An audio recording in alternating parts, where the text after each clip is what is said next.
My name is Satumama. I was born and brought up in Adamawa State. I am passionate about helping others, especially youth who are affected by drug dependence. I was in 200 level at the university. I was having issues with sleep. I was talking to a friend, so he offered me a codeine syrup, so in order to help me sleep. So that was what happened, and I started taking it. It was the time I almost killed my son. I was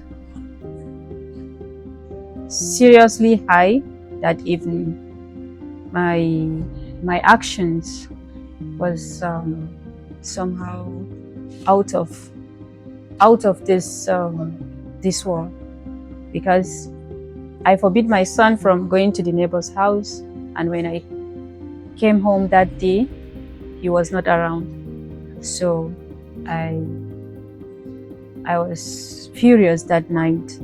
So when he came, that anger,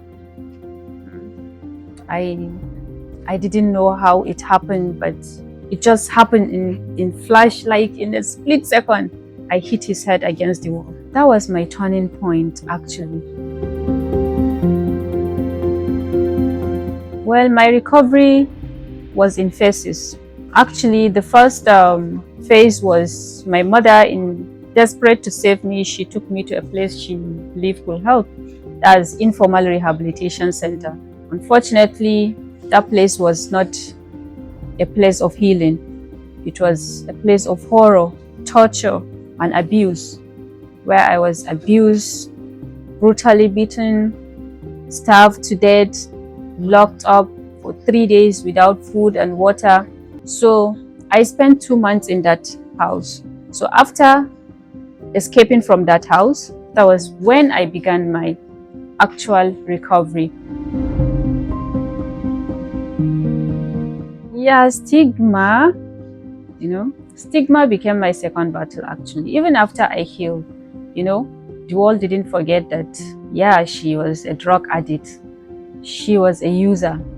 Anytime I go out, like, people would be like, yeah, she's the drug addict. I don't want her near my daughter, or I don't want her close to my son.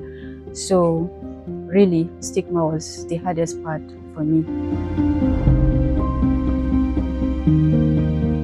Well, don't give up on yourself. Don't give up on yourself, no matter how deep the darkness seems. There is light. You are worthy of love, of forgiveness, and of a second chance. And choose your friends wisely. Know that drugs are not good for you. They are not coping mechanisms. So stay away from drugs, and stay away from the friend that advised you to take drugs, and ask for help. You don't have to do it alone. There is always someone that you trust. We all have that one person, either a sibling or a friend, your dad, your mom, your teacher. There is always someone. So you need to identify that person, talk to him, you get support. Like NDLEA, they have a toll-free line that you can call. They offer support too. They refer people to clinics where you can actually get treatment.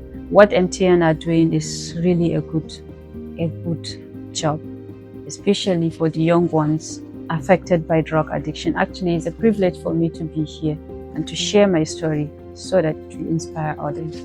For the world that watches people like me, please don't look at us with disgust.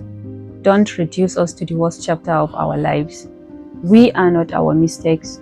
We are not addicts or shameful girls. We are human beings fighting battles most people will never understand. Addiction is not a choice. It's a chain, and chains don't break with violence or silence.